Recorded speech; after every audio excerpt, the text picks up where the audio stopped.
오늘 본문을 생각할 때 가장 중요한 주제는 설교 제목에 있는 것처럼 고난이다 라고 말할 수 있습니다. 사사시대란 배경 속에 살았던 엘리멜렉과 나오미의 가정에 갑자기 찾아온 고난에 대한 이야기입니다. 그리고 이 고난은 더 나아가서 이스라엘 백성들이 그토록 고대했던 약속의 땅인 가나안 땅에 정착합니다. 그러나 그 정착했던 땅에서도 그들에게 찾아온 기나긴 고난에 대한 이야기입니다. 이러한 고난의 전반적인 이야기가 사사시대를 흐르고 있습니다. 그리고 룻기는 바로 그 시대, 사사시대를 배경해서 있었던 한 가족의 이야기를 성경은 기록하고 있습니다. 오늘은 성도에게 고난이 어떤 의미가 있는지를 생각하며 함께 은혜를 나누고자 합니다. 그렇다면 여러분, 사사시대, 도대체 이스라엘 백성들이 약속의 땅이라고 하는 가나안 땅에 어떻게 정착했을까요? 이미 성경을 잘 아시는 분들은 그 내용을 충분히 알 수 있지만 혹시 잘 기억이 나지 않는 분들을 위해서 또 다시 한 번 더 잠깐 어떻게 이들이 정착했는지를 생각해 보도록 하겠습니다.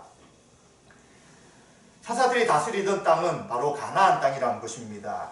이 가나안 땅은 하나님께서 처음 부르신 아브람, 좀 다르게 설명한다면 이스라엘 백성들의 조상인 아브라함을 하나님이 부르시고 약속한 땅입니다. 내가 이 땅을 너와 너 후손들에게 줄 것이다. 그리고 너에게 이 땅뿐만 아니라 복을 주실 것이고 그리고 너를 통하여 모든 민족이 복을 받을 것이다 하고 약속하였습니다. 그래서 아브라함은 자신의 고향이었던 갈대우르를 떠나서 굉장히 먼 곳, 한 3개월에서 6개월 정도 이동해야만 도착할 수 있는 가나안 땅에 정착하게 됩니다. 그런데 그 땅에 도착했을 때 그에게는 땅이 하나도 없었어요. 다 주변에 이미 정착된 사람들이 다 차지하고 있었지만 하나님은 계속해서 그 땅을 너와 후손에게 줄 것이다 약속하셨죠. 그런데 땅이 없었을 뿐만 아니라 또 뭐가 없었냐면 자손도 없었어요. 부인은 잉태할 수 없는 상황이었고요. 가나안 땅을 떠난 지 수십 년이 지나도 자손을 얻을 수 없는 그런 상황 가운데 있었던 것입니다. 그런데 놀랍게도 하나님은 아브라함이 100세, 사라가 90세에 아들을 주시죠. 바로 이삭이라는 아들. 그들은 헛웃음을 지었어요. 계속해서 하나님께서 약속하신 땅 자손 주실 것이다 라고 했을 때 헛웃음을 지었지만 하나님은 그들에게 온전한 기쁨인 이삭을 주셔서 이제 그들이 그 땅에서 계속해서 정착하게 됩니다. 그런데 문제는 땅이 없었다고 말씀을 드렸잖아요. 이 땅에 대해서는 그의 부인 사라가 죽었을 때 막벨라 굴과 그 주변을 돈을 주고 사게 되죠. 그리고는 이제 이 땅은 아브라함의 땅이다 하는 것들을 확증하였습니다. 그런데 이제 그 이삭의 아들인 야곱과 그리고 여러 아들들, 12명의 아들과 딸 1명이 태어나게 되었는데 이제 이들은 가나안 땅에 살고 있다가 큰 기근을 만나게 됩니다. 지금 오늘 읽었던 베들레헴에 있었던 기근과 마찬가지로 큰 기근이었는데 주변에 많은 나라들을 휩쓸었던 큰 기근이었습니다. 이제 곡식을 구하다가 애굽의 소식을 듣죠. 이집트에 곡식이 있다더라 라고 해서 이집트에 내려가게 되었는데 놀랍게도 그곳에 누가 있었냐면 11번째 아들인 요셉이 죽었다고 생각했는데 그 요셉이란 아들이 이집트의 총리가 되어서 이집트 전체를 다스리고 있었던 것입니다. 그래서 놀랍게도 이 야곱의 자손들은 이집트에서 요셉의 보호 아래 정착하게 되었고요. 그러면서 시간이 점점 흘러가게 되었습니다. 어느 정도 시간이 흘렀냐면 약 400년의 시간이 흘렀어요. 그런데 놀랍게도 우리가 기억하시죠? 아브라함 파트야. 아브라함을 성경 공부했을 때 하나님이 아브라함 뭐라고 약속하셨어요? 내 후손들이 이방 땅에서 400여 년 동안 나그네로 있을 것이다. 그런데 반드시 이 땅에 정착하게 할 것이다 하셨어요. 그 말씀처럼 이들은 400여 년간 이집트 땅에서 함께 지내고 있었습니다. 근데 시간이 흐르다 보니까 요셉을 알지 못한 왕이 정권을 잡으면서 이제 이 이집트 사람들은 이스라엘 사람들을 노예로 부리는 거예요.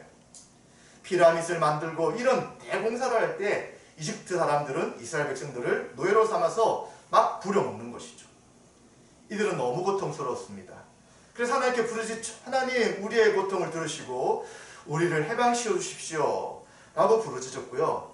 하나님은 이제 이들의 부르짖음을 들으시면서 아브라함에게 하신 그 약속, 400여 년 동안 나그네를 있을 것이지만 반드시 가나안 땅에 들어오게 할 것이다.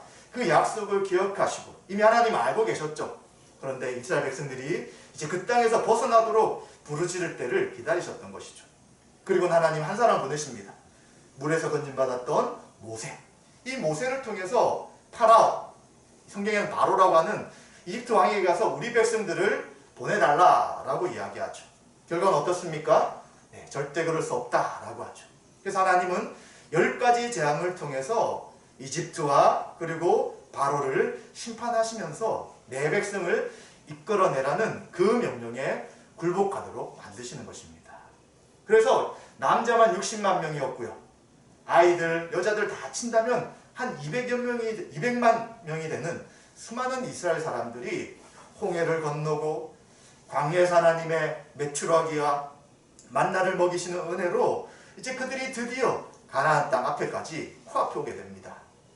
이때 이제 정탐꾼 12명을 뽑아서 이스라엘 지파가 12지파였기 때문에 각 지파당 한 명씩을 모아서 이제 약속의 땅 가나안을 정탐하고 오라 라고 보냅니다. 가보니까 어땠습니까? 정말 말씀하신 것처럼 젖과 꿀이 흐르는 땅이었어요. 그들이 이집트 같은 곳만 보았지만 가나안 땅까지 오면서 만났던 수많은 지형들은 다 사막이었고 그리고 물길이 많지 않았고 그리고 과일이나 이런 음식을 먹을 만한 그런 곳이 아니었어요. 근데 가나안 땅에 가니까 포도가 얼마나 컸는지 양쪽 두 사람이 한 송이를 어깨에 메고 올 정도의 그러한 양이었고요. 그리고 정말 꿀과 젖이 흐르는 것과 같은 옥토가 있는 그러한 곳이 가나안 땅이었습니다. 그런데 문제가 있었어요. 그 땅에 이미 정착한 사람들이 있었는데 이 사람들은 굉장히 키가 큰 거인족이었어요. 그래서 일부의 사람들, 일부가 아니죠. 거의 대다수 10명이 되는 정탐꾼들은 저 땅은 좋긴 한데 문제가 있다. 거인들이 살고 있기 때문에 만약 우리가 저들을 공격한다면 저 땅을 취하려고 한다면 우리는 패배할 것이다 라고 하면서 우린 저들에 비해서 메뚜기 같은 존재다 라고 이야기를 합니다. 그런데 두 사람은 이제 저들은 우리의 밥이다 라고 하면서 하나님이 약속하신 저 땅을 취하자 라고 이야기를 하게 되는 것이죠. 그런데 백성들 어떻게 할까요? 네, 긍정적인 이야기를 듣는 것이 아니라 10명의 부정적인 보고를 듣고 통곡하고 우는 거예요. 어떻게 우리를 이 애굽에서 이끌어내서 이 광야에서 다 죽게 만드느냐라고 모세와 아론을 원망하고 불평하게 되죠. 근데 이것은 결국 누구를 원망하고 불평하는 것입니까? 바로 하나님.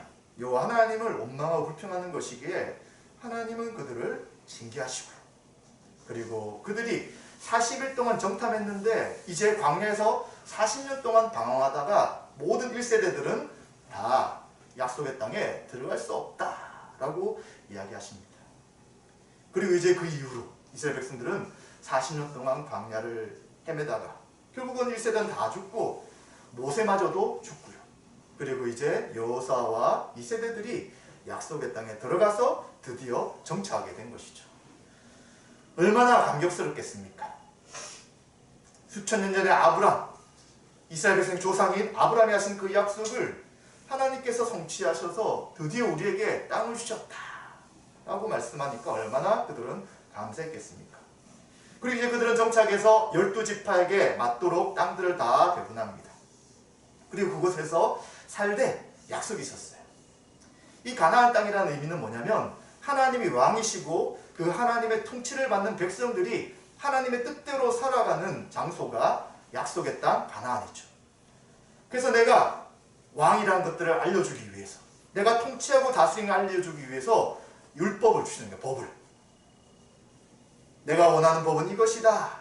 너희들이 이 법에 순종하고 따른다면 복을 받을 것이지만 이 법을 어기고 우상을 섬기고 나를 떠난다면 너희들은 저주를 받을 것이다 라고 말씀하였습니다. 그리고는 이제 이들이 각 지파별로 다 땅을 배분하고 이제 살고 있던 시대가 이 사사시대죠. 그런데 처음에 말씀드렸잖아요. 이 사사시대는 고난의 기간들이었다고. 왜 고난이 시작되었을까요? 왜 하나님께서 이 약속의 땅을 주셨고 모든 그곳에서 풍요로움을 누릴 수 있다고 이야기하셨는데 또 어떻게까지 약속하셨냐면 하나님의 말씀대로 순종한다면 그곳에서 가난함이 없을 것이다 또 이방인이 너희들을 침략하지 않을 것이다.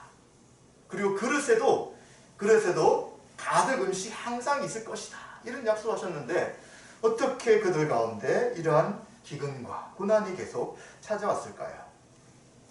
그것은 이들이 처음부터 불순종한 것이 하나 있었습니다. 약속의 땅을 정착할 때 약속이 또 무엇이었냐면, 꼭 순종해야 될 게 무엇이었냐면 그곳에 이미 정착했던 가나안 민족들을 쫓아내라는 것이었어요.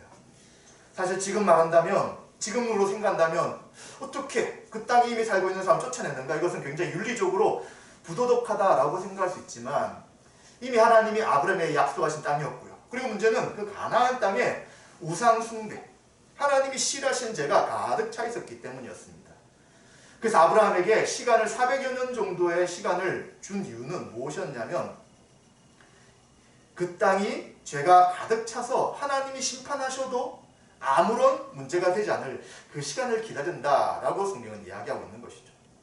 그래서 지금 우리의 생각을 볼 때는 그럴 수 없다라고 생각될 수 있으나 그러나 이 성경에 기록된 그 상황 속에서는 반드시 그 땅에 있는 원주민들을 다 쫓아내야 되는 그런 상황이었던 것이죠. 그런데 그 일을 하지 못합니다. 어떤 민족은 너무 강해서 전쟁에 계속 실패해서 차지하지 못하고요. 또 어떤 민족은 그냥 아예 같이 살자라고 하면서 그 약속의 땅에 이방인들, 거주민들을 그대로 두게 되는데 이들이 결국 뭘 섬기고 있냐면 우상을 섬기고 있잖아요. 이스라엘 백성들이 그곳에서 농사를 짓고 있던 그들이 섬기는 우상들을 하나씩 받아들이기 시작하는 것이죠. 이스라엘 사람들은 이집트부터 나올 때 목축을 했어요. 목축. 그런데 이제 정착한 땅에는 목축이 아니라 농사를 지어야 돼요. 그러니까 옆에 민족들이, 우상을 섬기는 민족들이 하는 것들을 보니까 굉장히 근사해요. 성경에서 이야기한 여호와 하나님, 모세와 아론이 이야기했던 하나님은 눈에 보이지 않아요. 그런데 우상들은 뭔가 만들어져서 야, 저것을 위해 비니까 뭔가 복이 내려지는구나 라고 하면서 그들은 하나님의 말씀 그리고 하나님의 뜻에 순종하기보다는 자기를 위한 우상을 섬기는 일에 힘쓰게 되는 것이죠. 이러다 보니까 하나님의 말씀, 내 말을 지키면 복받지만 내 말을 어긴다면 저주받을 것이고 이 땅에서 쫓겨날 것이고 이방인들의 공격을 받을 것이다 했던 그 말씀처럼 이제 이들은 타락하면서 동시에 이방 민족의 지배를 받게 됩니다. 그래서 이 사사시대가 325년 정도의 기간이었는데 6번에 걸쳐서 다른 민족의 지배를 받았어요. 6번은 이제 그 나라가 6개국이지만 실제로는 여러 번 더 많았던 시간들입니다. 그리고 또 이들은 이제 이런 타락함과 범죄함으로 이방인의 공격을 받았을 때 얼마나 괴롭겠습니까? 타작마당에 있던 것을 다 빼앗기고요. 그리고 자신의 가족들도 다 포로로 잡혀가고요. 그리고 항상 굴복해야 되고 자유가 없는 삶을 살게 되는 것이죠. 그런 이들은 그렇게 되었을 때에 이제 비로소 부르짖는 거예요.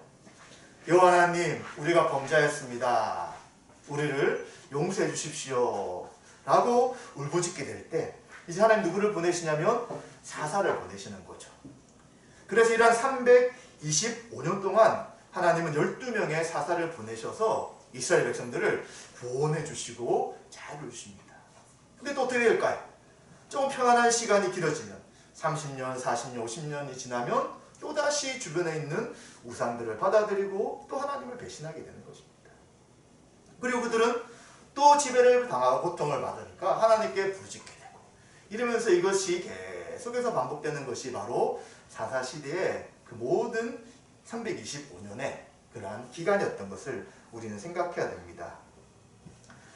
그래서 사사시대에서 가장 중요한 말씀이 뭐냐면 사사기 17장 6절에 그때에는 이스라엘에 왕이 없었으므로 사람마다 자기 소견에 옳은 대로 행하였더라. 또 사사기 21장 25절에도 똑같은 말씀을 하고 있는 것입니다.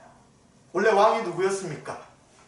보이진 않지만 이스라엘 백성을 애굽에서부터 이집트에서부터 구원해내시고 그들을 아브라함의 약속대로 가나안 땅에 정착케 하시며 그들에게 복 주신 하나님 바로 왕이신데 이제 그들은 그 하나님을 왕으로 인정하지 않는 거예요. 그리고 다른 것들을 왕을 인정하며 살고 있는 것이죠. 또 한편 하나님이 이들에게 하나님 마음에 합한 온전한 왕을 주셔서 이스라엘 백성들이 하나님의 백성으로 통치받으며 살아가기를 원하신다는 이 두 가지가 같이 있는 것입니다. 그래서 우리가 알다시피 이 룻기 다음에 어떤 말씀 나옵니까?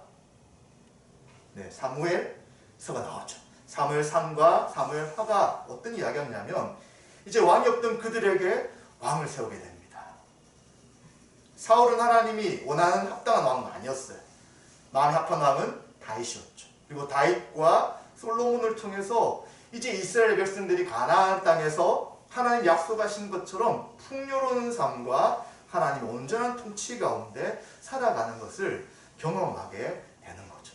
그래서 사사 시대를 지나서 사무엘서 가운데 바로 룻기가 있음을 통해서 이제는 이 다윗 왕의 족보가 어떻게 이어지는지, 하나님이 어떻게 해서 우리에게 진정한 왕인 다윗을 통하여 그 하나님의 통치를 이어가시는지를 보여주는 것이 바로 룻기다라고 말할 수 있습니다.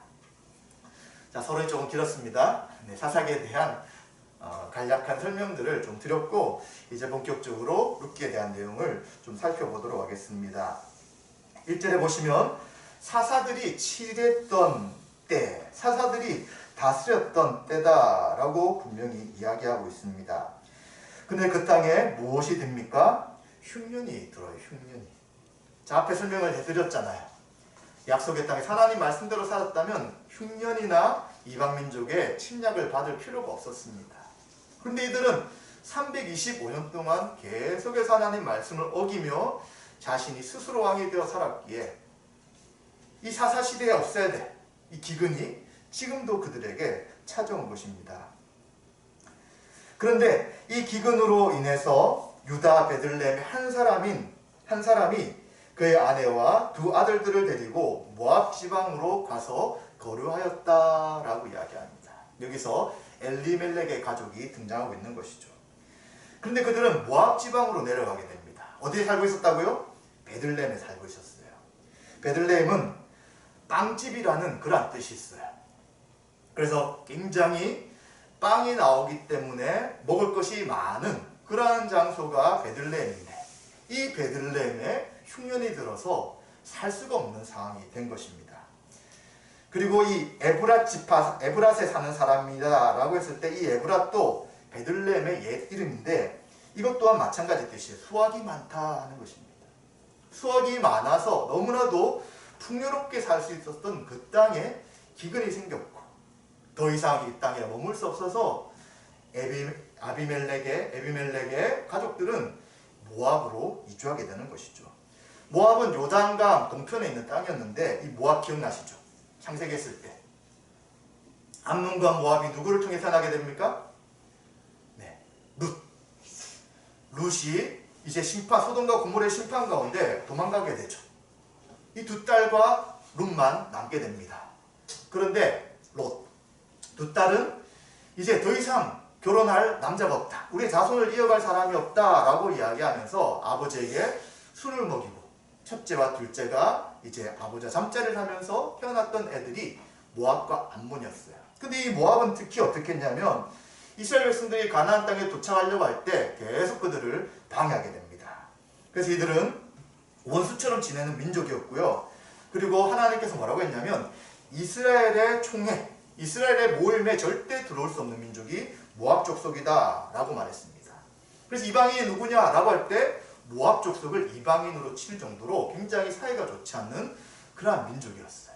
근데 이 엘리멜렉은 어디로 가냐면 기근 때문에 약속의 땅을 떠나 이 모압 땅으로 가게 된 것이죠. 근데 이 엘리멜렉이란 이름의 뜻이 뭐냐면 나의 하나님은 왕이시다 라는 이름이에요. 자, 사사기가 굉장히 연결이 되죠. 나의 하나님 왕이시기에 우리를 이 땅에 정착해 하셨어요. 근데 엘리멜렉은 정작 어떻게 합니까?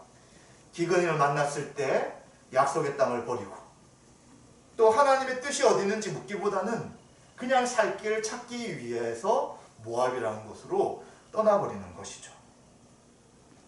그리고 그의 부인 나오미의 이름의 뜻은 나의 기쁨이었습니다. 그는 기쁨의 삶, 하나님 안에서 참된 기쁨을 누리기 위한 이름을 가지고 살던 사람입니다. 그리고 그의 아들은 말론, 그리고 기론인데, 말론은 룻기 4장 10절에 보시면 롯의 남편이었던 것을 알게 되는 것이죠.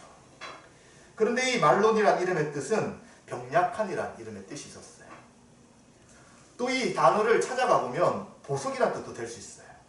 보석도 될 수 있지만 이 말론은 병약해서 나중에 죽게 됩니다. 또 기론은 낭비란 뜻이 있는데 아무것도 없다, 부족하다 이런 뜻인데, 또 그 단어를 찾아가 보면 완전함이란 단어를 또 쓸 수도 있는 거예요. 그래서 그 이름과 굉장히 반대되는 의미들이 지금 이 엘리멜렉 가족 가운데 가득 있는 것들을 보게 되는 것이죠. 그리고 이들은 모압에 잠깐 거류한다, 머물기 위해 갔어요. 계속 정착하려고 한 것이 아니라 잠깐 그곳에 흉년만 피하겠다라고 했는데, 안타깝게도 하나님은 나의 왕이시라는 이름을 가진 엘리멜렉은 그 땅에서 죽게 됩니다. 그리고 이제 그곳에서 모압 여인을 만나서 아들들을 결혼시켰는데 10년이 지난 이후에 어떻게 되었냐면, 이 첫째 아들도 이름같이 병약한 것처럼 말로는 죽게 되고요. 또 낭비와 같은 이름의 뜻을 가진 이 기론도 그곳에서 죽게 되고요. 이 나오미는 나의 기쁨 이런 이름의 뜻이지만 이제 그 인생 가운데 찾아온 고난과 슬픔으로 인하여 이제 어떻게 해야 될까에 대한 큰 낙심 가운데 있게 된 것이죠. 이제 그에게는 남편도 잃었고요. 그리고 아들 2명마저도 잃게 되어서 자신과 모압 2며느리 2사람만 남게 되는 상황 가운데 있게 되는 것입니다. 우리 이 말씀을 생각하면서 도대체 왜 이 엘리멜렉 가정에 이러한 고난과 어려움이 있었는가를 좀 생각해 보게 되는 것이죠. 그런데 오해는 하지 않아야 됩니다. 이 사람들이 약속의 땅을 떠났기 때문에 하나님의 저주와 심판을 받은 것이 아니냐라고 생각할 수 있지만, 지금 룻기를 쭉 읽어보았을 때 그러한 표현은 없어요. 흉년을 맞아서 떠난 것은 분명히 잘못일 수 있지만, 이것이 이들이 죽고 아들들까지 죽고 모든 어려움을 당한 결과라고는 성경은 이야기하지 않습니다. 그러나 분명한 것은 이 가나안 땅에 살고 있던 이스라엘 백성들이나 또 이 세상을 살아가는 모든 사람들은 죄의 결과인 죽음을 맞이할 수밖에 없는 것이죠. 그리고 사람들에게 찾아오는 이 고난이라는 것은 결국 죄로 인한 것임을 우리는 생각할 수밖에 없게 되는 것입니다. 원래 하나님 창조하신 세상, 아담과 하와를 만드셨을 때는 죄가 없는 사람들이었어요. 또 모든 풍성함을 누릴 수 있는 그러한 조건을 다 주셨습니다. 그런데 죄로 인해서 그 모든 조건이 깨어지고 인간은 죽어가고요, 인간관계는 깨어지고요, 자연과 인간도 파괴가 되고요, 하나님과 인간 간에 단절이 생기면서 계속적인 결핍이 인간 가운데 생겼다는 것을 우리는 기억해야 되는 것입니다. 그러나 이 나오미의 인생에 있었던 이 고난, 엘리멜렉 가문 가운데 있었던 이 고난의 의미는 룻기를 전체까지 다 본다면 이유를 알 수 있습니다. 이건 무엇이었습니까? 바로 다윗의 족보 가운데 이제 한 모압 여인을 하나님이 은혜로 부르셔서 그를 통해서 다윗의 족보가 이어가도록 하신 놀라운 하나님의 자비하심이 나타나는 것이 이 나오미 가정에 있었던 고난의 의미였던 것이죠. 그렇기 때문에 우리는 다시 한 번 더 이 고난을 한번 생각해 봐야 되는 것입니다. 모든 사람에게 고난은 찾아옵니다. 사람이 태어나서 죽는 그날까지 계속적인 고난이 생기는 것이죠. 믿는 사람이든 믿지 않는 사람이든 모든 사람들은 어려움을 만나게 됩니다.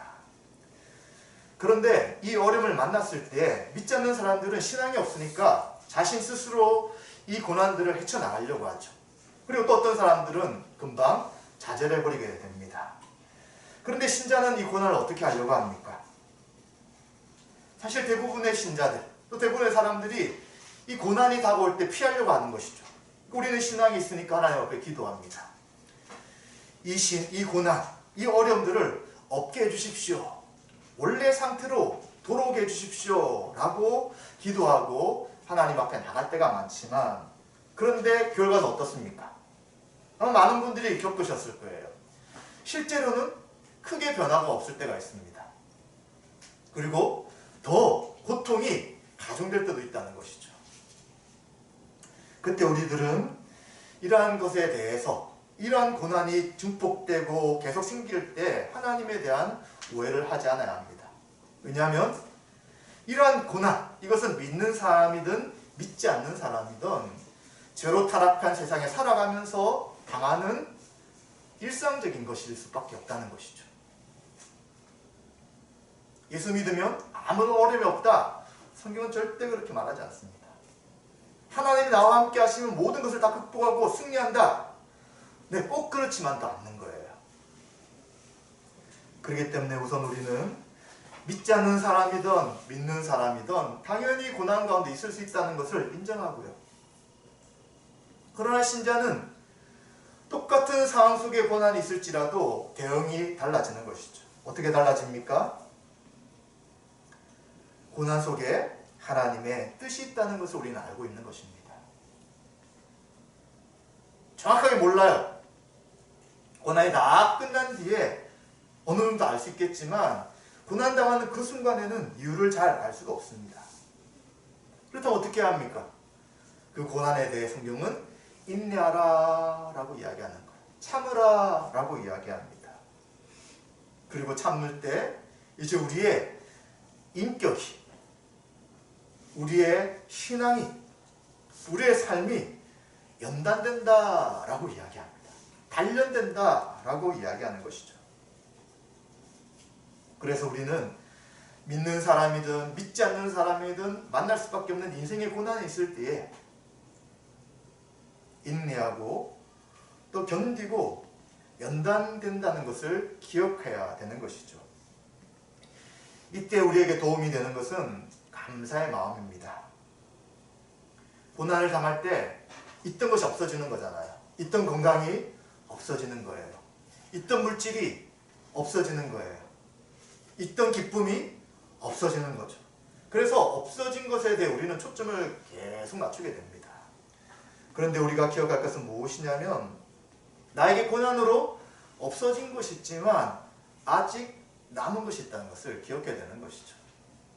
나오미도 마찬가지입니다. 다 없어졌어요. 남편도, 자식들도. 그런데 남은 것이 무엇입니까? 자신의 건강, 또다시 베들레헴으로 갈 수 있는 건강이 자신에게 남아있고요. 그리고 두 며느리가, 한 명은 돌아가지만 한 명의 며느리가 남아있는 것입니다. 남아있다는 것은 무엇입니까? 하나님이 아직도 역사하셔서 그를 붙잡고 계시다는 거예요. 성도 여러분, 혹시 우리가 지금 고난 가운데 있는 분 있습니까? 이 고난이 짧지 않아요. 계속 길어져서 이제 어떻게 해야 될까라고 답답한 마음이 있으신 분 있습니까?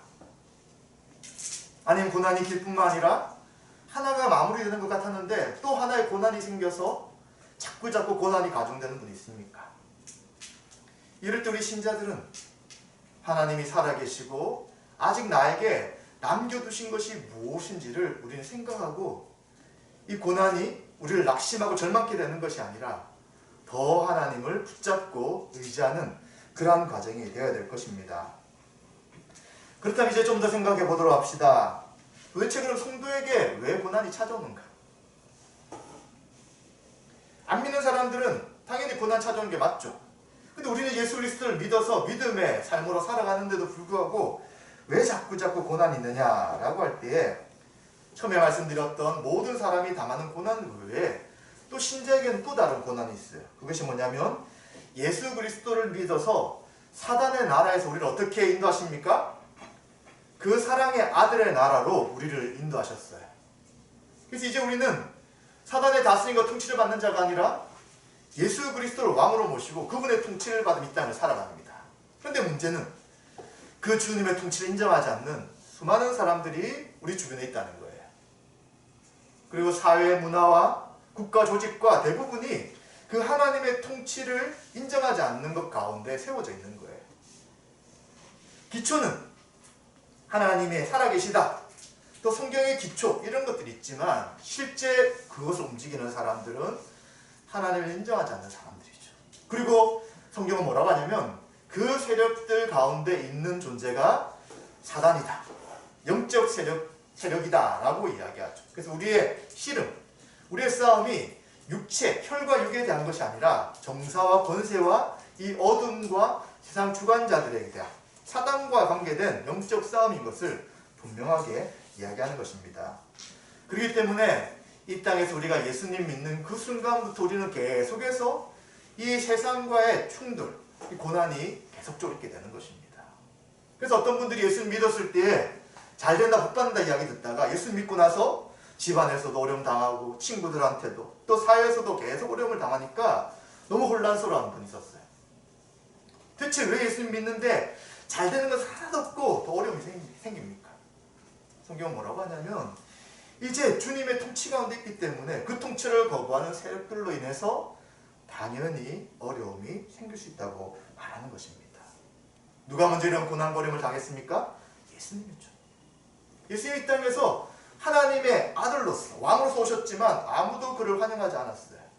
처음에 제자들, 일부의 백성들이 다른 것처럼 보였지만 예수님이 십자가 못 박힐 때 모든 백성들은 다 못 박아 죽으라고 했고요.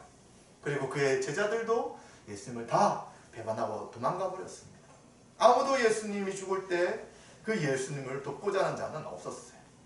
일부의 여인들 말고는 없었던 것이죠. 그래서 예수님은 제자들에게 이야기했어요. 너희들이 고난당하면 내가 고난받았기 때문에 당연한 것임을 기억하라 라고 말씀하는 것입니다. 그래서 고린도서 1장 9절에는 우리는 우리 자신이 사형 선고를 받은 줄 알았으니 이는 우리로 자기를 의지하지 말고 오직 죽은 자를 다시 살리시는 하나님만 의지하게 하심이라. 아멘. 이렇게 말씀하고 있습니다. 왜 신자가 예수 믿은 후에 고난이 있느냐? 우린 그전에는 내가 왕이었어요. 내가 원하는 것을 위해서 내 마음대로 살았습니다. 하나님과 원수된 삶을 살았습니다. 참된 평강과 참된 기쁨이 없었음에도 불구하고 그곳에서 우리의 인생의 목표를 찾아 늘 살았던 삶이죠. 그런데 이제 예수님을 믿으니까 방향과 목적이 달라졌어요. 예수 나의 인생의 주인이시구나. 그런데 우리를 자꾸 옛날 방향으로 이끌러 가려는 게 있죠. 우리의 본성과 과거의 경험들, 내가 왕이었을 때 살았던 그 인생의 방식이 우리를 계속 붙잡고 있는 것입니다. 이때 신자에게 있는 고난이 어떤 작용을 하게 되냐면 이 고린도서 1장 9절 말씀처럼 이제는 하나님만 의지하게 되는 거예요. 내가 의지했던 세상의 어떤 것들이 나를 도울 수 없구나, 그것에 내가 희망을 줄 수 없구나 라고 하면서 우리를 인도하시고 우리에게 참된 구원을 주시는 하나님만 의지하고요, 하나님 앞에서만 믿음의 삶을 살고자 우리를 인도하신다고 성경은 이야기하는 것이죠. 그렇기 때문에 우리 신자들은 예수님 믿는 그 순간부터 있는 이 고난에 대해 이상하게 여기지 마십시오. 지금 내가 고난이 있구나. 그럼 뭘 다 하게 하신다고요? 이 고난 속에서 다른 것들을 의지하지 않고 하나님만, 주님만 의지하도록 계속해서 이끌어 가시는 것이죠. 그렇기 때문에 신자의 고난 여기서 멈추지 않아요. 신자의 고난은 더 한 단계 또 다른 고난으로 이끌어 갑니다. 어떤 고난이냐면 자처하는 고난이 자처하는 고난. 믿기 전에는 힘들고 어려운 것들을 우리는 늘 피하려고 합니다. 그런데 예수 그리스도를 믿은 후에 이제 우리 가운데 어떤 것이 또 생기냐면 스스로 고난을 찾아가는, 자처하는 고난 가운데 처할 수 있다는 것이죠. 히브리서 11장 24절 25절에 보시면 믿음으로 모세는 장성하여 바로의 공주의 아들이라 칭함받기를 거절하고 도리어 하나님의 백성과 함께 고난받기를 잠시 죄악의 낙을 누리는 것보다 더 좋아하고. 아멘. 모세는 바로의 왕자였잖아요. 이집트를 이끌어가는 왕이 될 수 있는 사람이었는데 이스라엘 백성을 구원하기 위해서 고난을 자처했다라고 이야기하는 것입니다. 이제 우리 신자들 고난이 없었으면 좋겠는데, 행복하고 모든 것이 잘 풀리면 좋겠는데가 아니라 이젠 예수 믿는 것으로 인해서 내가 고난을 찾아가면서 그 고난을 당할 수 있다는 것입니다. 어떤 것이 그렇습니까? 예수 믿으면서 우리에게 찾아오는 고난, 자처한 고난이 무엇입니까? 아마 이렇게 모여서 함께 예배드린 것도 그럴 거예요. 우린 토요일까지 열심히 일을 하잖아요. 일상의 삶을 최선을 다해 살아가요. 그런데 이제 쉴 수 있는 주말이에요. 일요일이에요. 집에서 좀 더 늦잠도 자고 또 다른 레저 활동 같은 것도 하면서 좀 피로를 풀고 싶은, 좀 기분을 전환하고 싶은 생각이 우리에게 있을 수 있잖아요. 근데 신자는 어떻게 합니까? 나를 구원해 주신 그 하나님의 은혜를 기억하면서 이제 우리에게는 일요일이 마지막 날이 아니라 첫날이에요. 첫날. 이제는 주의 날인 거예요. 주의 날. 이 주의 날 주님께 예배하며 영광 돌리며 일주일의 삶을 시작하겠다라고 시간을 하나님 앞에 드리는 자처하는 고난을 우리가 살아가는 것입니다. 그리고 또 우리는 교회로 살아가면서 누구를 위해 삽니까? 자신을 위해 살지 않잖아요. 교회로 산다는 것은 죄로 인해 나를 죽은 자를 살리신 그 주님, 새로운 생명을 주신 주님으로 인해서 이제는 그 똑같은 하나님의 은혜로 살리신 지체를 위해 나의 재능과 물질과 시간을 사용하는 그러한 자로 살겠다라고 하는 것입니다. 자기 혼자 살아가기도, 자기 가족을 위해 살아가기도 사실 빠듯하잖아요. 그런데 그게 아니라 새로운 가족인 교회 공동체를 위해서 살아간다고 할 때 이것 또한 자처하는 고난이 되는 것입니다. 그런데 사랑하는 성도 여러분, 이러한 자처하는 고난이 결국 우리에게 무엇을 주냐면 그 주님의 통치 가운데 참된 의와 거룩함과 평강과 기쁨을 주시게 되는 것입니다. 신자가 이것을 안다면 이제 우리 인생이 주님의 통치 안에 참된 샬롬, 평화가 이루어질 거예요. 그런데 만약 신자가 이것을 알지 못하고 자신에게 오는 고난에 대해서도 바르게 이해하지 못하고 또 자처하는 고난의 삶을 살기를 계속해서 피한다면 우리 너무 혼란스러운 거예요. 두 마음 때문에 이리저리 흔들리게 되는 것입니다. 그래서 우리는 결정해야 되는 것이에요. 계속해서 두 마음을 가지고 이쪽도 저쪽도 아닌 양쪽 발을 담고 살 것인가? 하나님이 세상을 창조하시고 우리를 구원하신 그 주님을 믿는 믿음으로 자처하는 고난 가운데 약속의 말씀을 따라서 살 것인가? 성경은 분명한 약속을 하고 있습니다. 이 자처하는 고난 가운데 있는 자들에게는 하나님의 영, 성령님이 함께 하시는 것, 우리 가운데 최종적 구원을 허락하신다는 약속을 분명히 하시고요. 그리고 더 놀라운 것은 피할 수 없는 것 같은 고난, 자처하는 고난을 해서 당하는 우리에게 너무나도 극심한 아픔과 어려움, 그러나 성경은 뭐라고 약속하냐면 피할 길을 주실 것이다. 없애주는 것이 아니라 잘 견디고 인내할 수 있도록 피할 길을 주셔서 하나님이 우리 가운데 다스리며 통치하신다는 것을 반드시 보여주실 것이라고 이야기합니다. 또 놀라운 것은 교회 안에 있을 때 계속해서 지체들을 통하여 위로해 주시면서 혼자서 버티고 이길 수 없었던 그 고난들을 함께, 내가 당하는 고난이 아닌데도 불구하고 교회는 내가 당한 고난으로 받는 것이죠. 내가 당하는 어려움이 아닌데도 불구하고 교회는 함께 그 어려움을 가지고 같이 나갈 때 우리는 서로를 위로하며 극복하며 이 고난을 충분히 이길 수 있게 되는 것입니다. 우리는 이 고난 가운데 누구를 바라봐야 합니까? 예수 그리스도를 바라봐야 합니다. 왜 그렇습니까?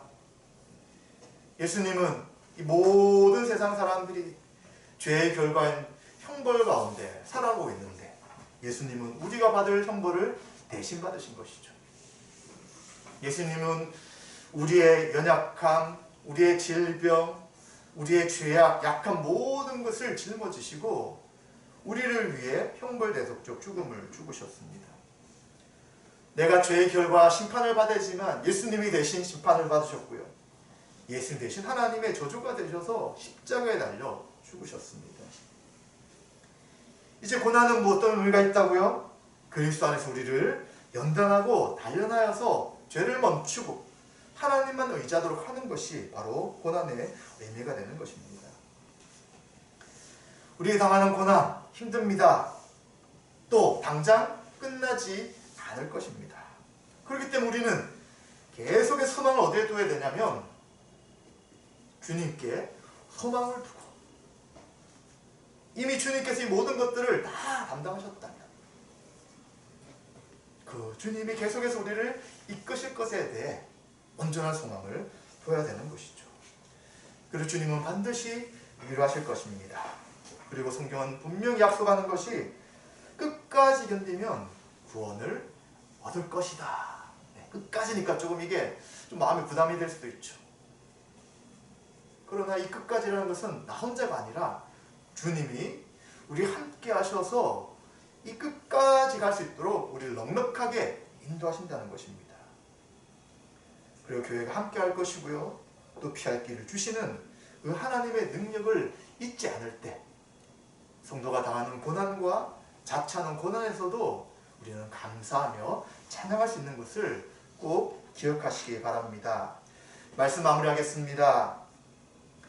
하나님은 왕이신데 그 이름에 걸맞지 않게 자기의 뜻과 계획대로 인생을 결정했던 엘리멜렉, 또 나의 기쁨이란 이름을 가지고 있었으나 그 인생에 찾아오는 계속적인 고난 속에서 슬픔 가운데 있었던 나오미. 그런데 하나님은 나오미에게 아무것도 없는 것처럼 보일 수 있었으나 그에게 남겨두셨고 그와 여전히 함께 하셨습니다. 고난 중에 답답하고 또 힘든 성도님들, 예수님을 믿는 것과 그리고 복음을 위해 자처한 고난으로 인하여 또 이제 어떻게 이 일들을 견디고 계속 주님을 믿을 것인가에 대해서 어려움을 겪고 있는 우리 성도님들, 우리의 위로와 우리의 소망이 되신 예수님을 의지하시기 바랍니다. 또 우리는 이 고난과 어려움에 우리 혼자만 존재하는 것이 아니라 공동체로 주신 교회가 함께 있다는 것을 잊지 마시기 바랍니다. 끝까지 고난 가운데서 인내하시는 저와 여러분들에게 주님의 은혜와 평강이 늘 충만하시기를 주님의 이름으로 축원드립니다.